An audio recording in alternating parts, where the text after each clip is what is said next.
안녕하십니까 여러분, 반갑습니다. 오늘은 21차 시 넓이에 대해서 알아보겠습니다. 넓이가 이제 문제를 나눠보니까 이제 두 가지 파트로 나누어지더라고요. 하나는 곡선과 X축 사이의 넓이이고요. 다른 하나는 두 곡선 사이의 넓이입니다. 두 곡선은 이제 다음 차시에 할 거고요. 오늘은 곡선과 X축 사이의 넓이에 대해서 한번 알아보도록 하겠습니다. 곡선과 x축 사이의 넓이는 함수 fx가 닫힌 구간 a, b에서 연속일 때, 우린 고등학교 때는 연속일 때만 이제 정적분을 정의한다라고 했었다. 그죠? 그래서 정적분 자체가 이제 넓이라고 지난 시간에 19차 시에 이제 정의를 하면서 이제 정리를 하나 해줬습니다. 지금 이해가 안 되면 이제 19차 시에서 한번 보고 와주셨으면 좋겠고요. 어찌됐든 연속함수, 피적분함수가 연속함수일 때에만 이제 정적분을 정의를 했다. 그리고 그 정적분은 넓이를 의미한다 라고 했었습니다. 그럴 때 곡선 y는 fx와 x축 및 두 직선 x는 a, x는 b로 둘러싸인 부분의 넓이 라지 s는 s 요거는 이제 surface의 약자라고 했었죠. 맨 앞에 있는 거의 표면적 넓이 s는 어떻게 이제 나타나진다. 인티그랄 a에서 b까지 절대값 fx의 dx로 이제 나타난다는 겁니다. 네, 설명을 한번 살펴보면요.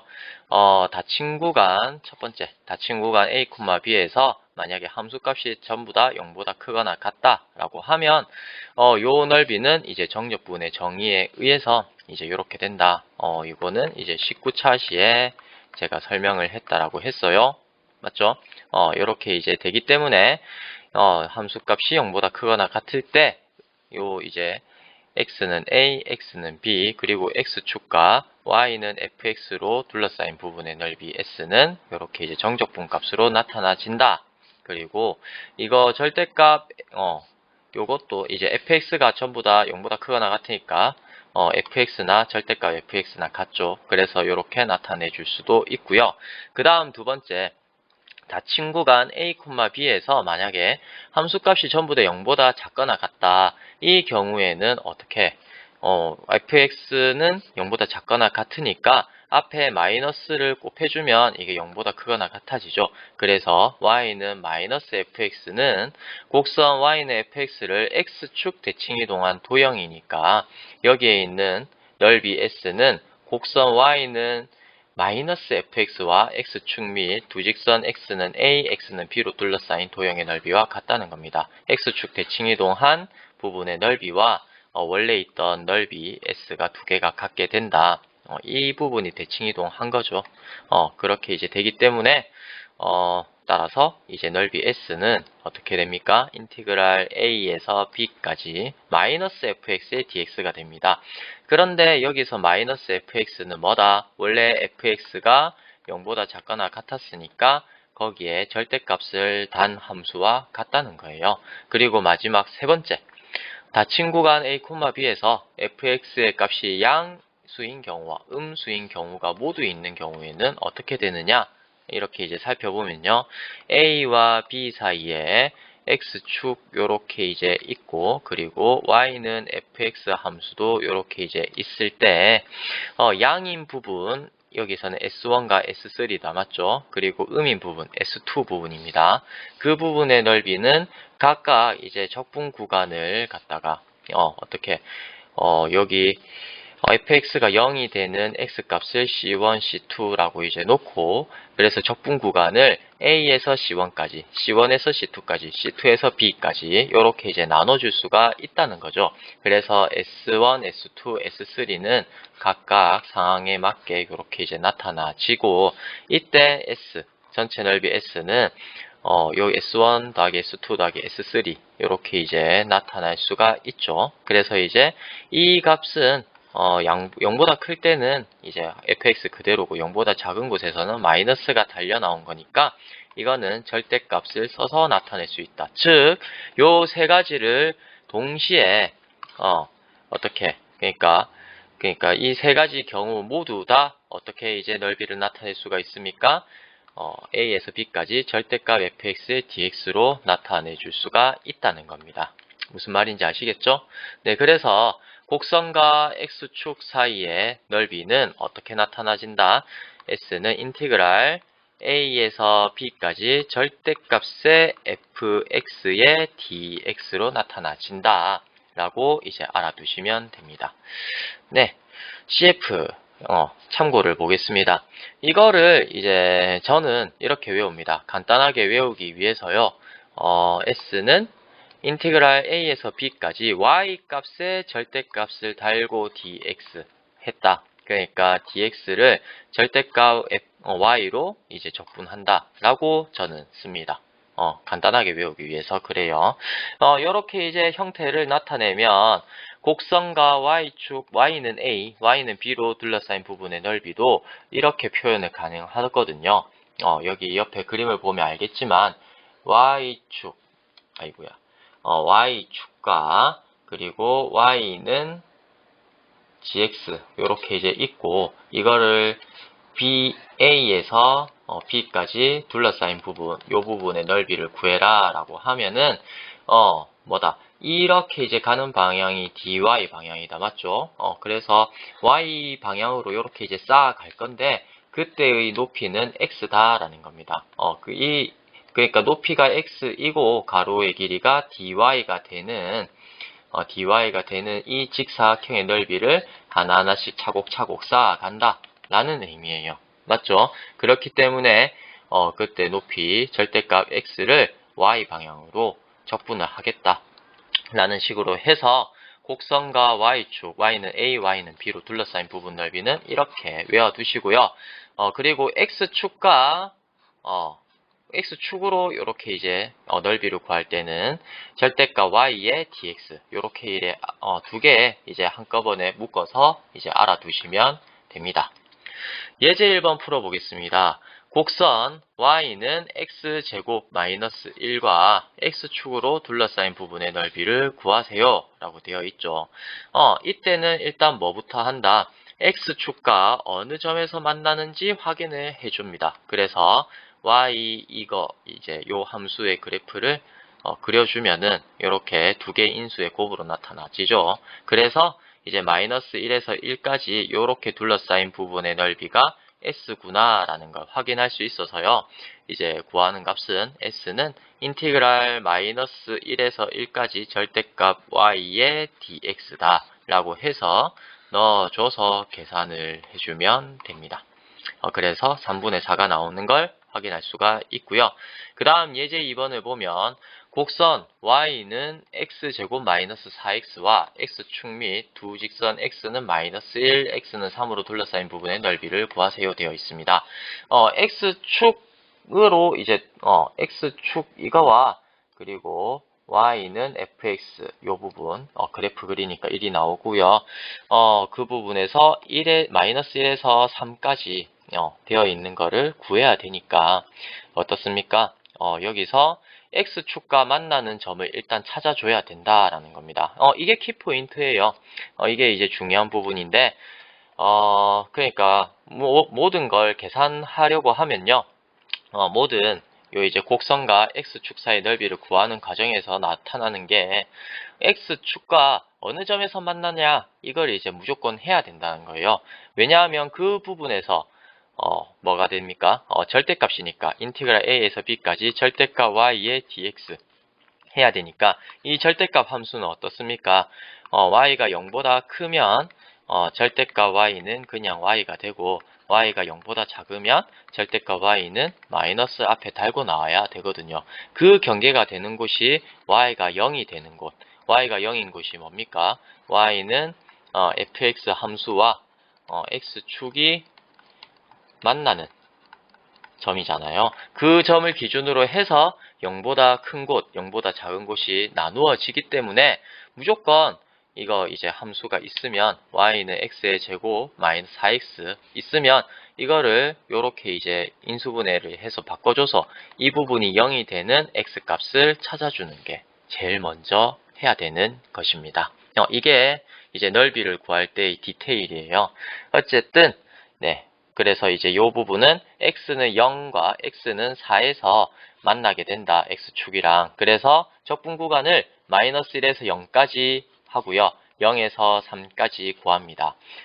그래서 이제 마이너스 1에서 0까지 절대가 y 이거 구해보고요.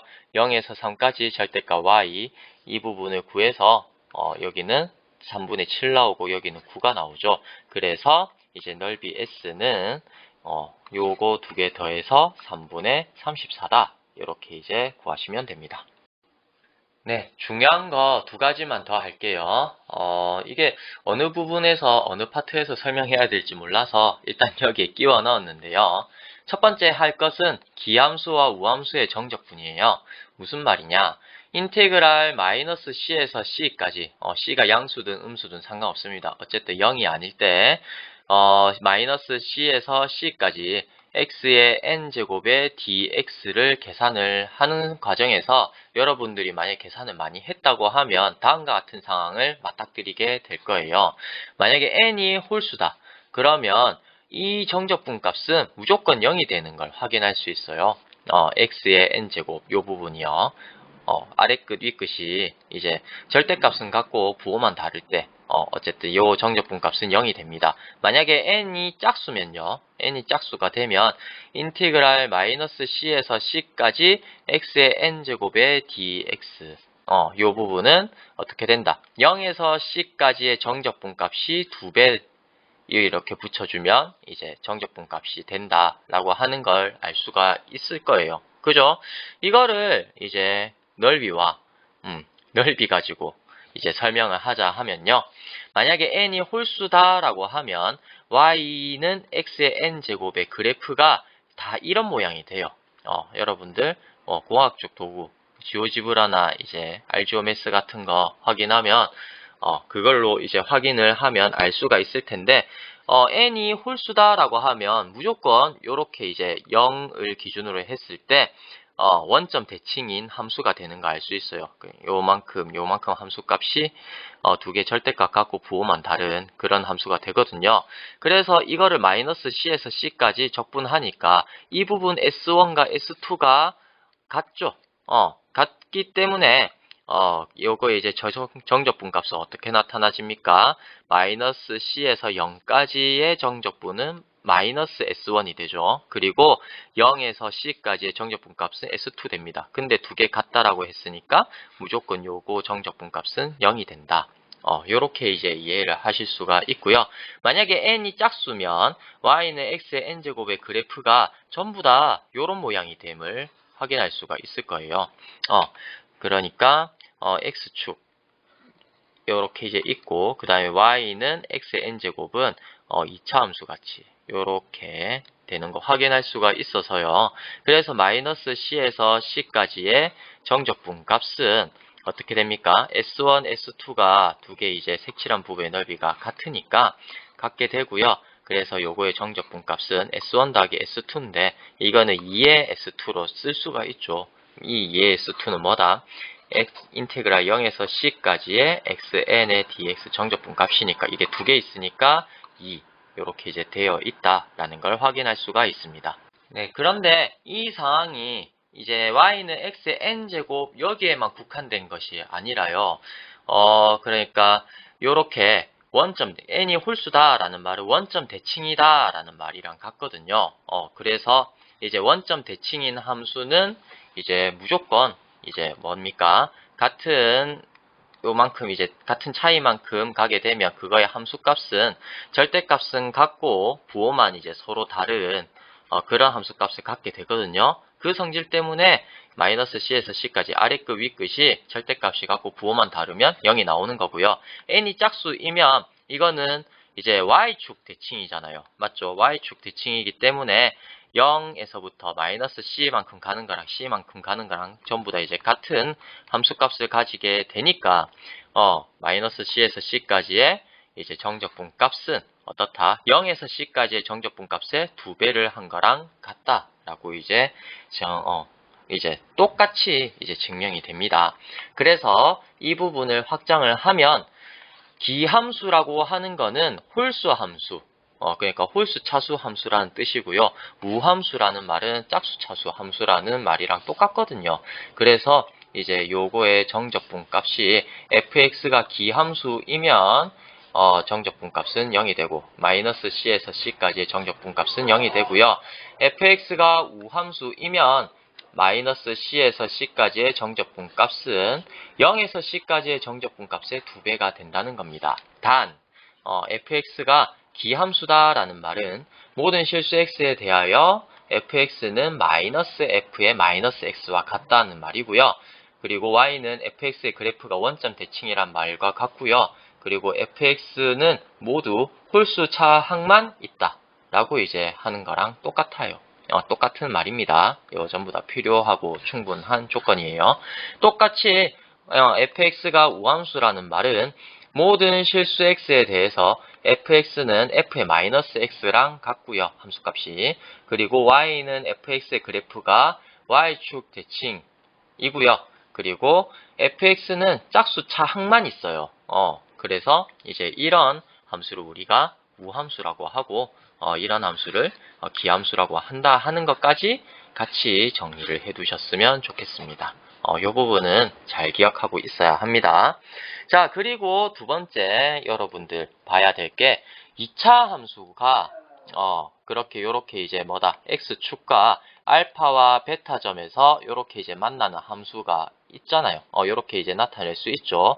이러면 이제 이것과 x축으로 둘러싸인 넓이를 우리가 알파와 베타만 이용해서 구할 수가 있는데요. 공식처럼 이렇게 베타가 더 크다 알파보다 이렇게 되면 이 2차 함수와 x축으로 둘러싸인 부분의 넓이 s는 어떻게 이제 나타나지냐. s는 6분의 절대값 a의 베타 마이너스 알파의 세제곱으로 나타나게 됩니다. 이 공식 중요하거든요. 왜? 계산을 엄청 간단하게 줄여줘서요. 그래서 이 공식을 무조건 외워주셨으면 좋겠습니다. 네, 일단 증명을 해보면요. a가 0보다 클 때 증명해 보겠습니다. 그럴 때 s는 뭡니까? 이 함수는 2차 함수는 0보다 작으니까 앞에 마이너스를 달아야 이제 양이 되죠. 그래서 마이너스를 앞에다 내놓고 이걸 이제 뭐다 실수 요 마이너스 a 이제 요렇게 이제 밖으로 내놓고 안에 있는 걸 계산을 해줍니다. 그래서 이제 계산을 해줘서 정리를 하는 과정인데요. 여기에서 베타 마이너스 알파가 전부 다 인수로 들어있잖아요. 요 세 가지 다. 그렇기 때문에 베타 마이너스 알파를 묶어내 주고요. 그래서 남아있는 부분을 정리를 해주면 여기서 이제 3분의 1, 2분의 1 있으니까 6분의 1 묶어내주면서 2, 3, 6 이렇게 이제 곱해져지고 그래서 남아있는 부분 정리하다 보니까 여기 마이너스 4 알파 베타 그 다음에 플러스 6 알파 베타 해가지고 2 알파 베타가 나오게 돼서 요렇게 남아서요. 이 부분이 요렇게 이제 정리가 되죠. 그래서 이제 최종적으로는 어떻게 된다? 6분의 a의 베타 마이너스 알파의 세제곱이 된다. 근데 이거는 a가 양일 때니까 이거는 절대값 a를 한 거랑 똑같다라고 하는 거고요. 만약에 a가 0보다 작다라고 하면 그때 s는 어떻습니까? 지금 요 S 과정에서 전부 다 마이너스가 계속 나왔기 때문에 최종적으로 이제 뭡니까? 여기에서 나오는 마이너스와 곱해져서 플러스가 된 거죠. 그래서 이제 뭐다? A가 0보다 작으면 그때 이제 요 마이너스 요가 나오니까 마이너스 앞에 달고 나오게 돼서 마이너스 A만큼 절대값으로 바뀌어서 요렇게 식이 정리가 되겠죠. 따라서 S는 6분의 절대값 A 곱하기 베타 마이너스 알파의 세제곱 이렇게 정리가 됩니다. 이 공식을 외우라고 했습니다. 그래서 예제 3번 같은 경우 곡선 y는 ax-x의 제곱과 x축으로 둘러싸인 부분의 넓이가 3분의 4일 때 양수 a 값을 구하세요 하는 문제 같은 것도 어떻게 할 수 있다. x축과 만나는 점 그러니까 요 식이 0이 되는 요 2차 방정식의 근을 구하면 바로 공식에 집어넣어서 계산할 수가 있거든요. 굳이 적분을 하지 않아도 이렇게 2차 함수 같은 경우에는 x축으로 둘러싸인 부분의 넓이를 공식을 이용해서 구할 수 있습니다. 그렇게 되기 때문에 정적분 이렇게 넓이 구할 수 있기 때문에 S는 3분의 4니까 문제에 주어진 게 3분의 4가 6분의 A 세제곱과 같아져야 되니까 약분 2 남아서 이항시켜주면 A 세제곱은 8, 그래서 A는 2다 하고 이제 풀 수가 있다는 겁니다. 간단하게요. 네, 그래서 요거까지 이제 내용을 정리를 해주시면 됩니다. 네, 오늘 한 부분은 한번 정리해드리면 곡선과 X축 사이의 넓이를 했고요. 중요한 게 뭐라 했다? S는 절대값 fx를 정적분했다라고 했죠. 요렇게 하니까 무섭네요. 어쨌든 식의 형태가 넓이는 요렇게 이제 되고 중요한 것은 뭐라고 했습니까? 0보다 큰 곳을 찾기 위해서 y가 0보다 큰 곳, y가 0보다 작은 곳을 찾기 위해서 y가 0이 되는 곳, 그러니까 이것과 이 그래프와 x축이 만나는 점을 구해야 그걸 기준으로 했을 때 0보다 큰 곳, 0보다 작은 곳을 나누어서 식을 바꿀 수가 있다라고 했죠. 그래서 이제 x축과 만나는 점이 중요하다라고 했고요. 특히 2차 함수인 경우에는 이제 x축과 만나는 점이 알파와 베타다라고 하면 바로 요 공식이 있어서 이제 써먹으면 된다라고 했습니다. 그리고 이제 기함수와 우함수의 정적분 해가지고 정리를 한번 했죠. 인테그랄 마이너스 c에서 c까지 fx의 dx, 그러니까 아래끝 윗끝이 절대값은 같고 부호만 다를 때 이 정적분 값은 fx가 기함수다라고 하면 어떻게 됩니까? 그 정적분 값은 0이 되고요. fx가 우함수이다 라고 하면은 마이너스 c에서 c까지 fx의 dx 값은 0에서 c까지의 정적분 값의 2배를 한 거와 같다 라는 것까지 정리를 해 두시면 되겠습니다. 네, 긴 시간 정말 수고 많으셨고요. 정리를 꾸준히 계속 잘 하셨으면 좋겠네요. 수업 들어주셔서 감사합니다.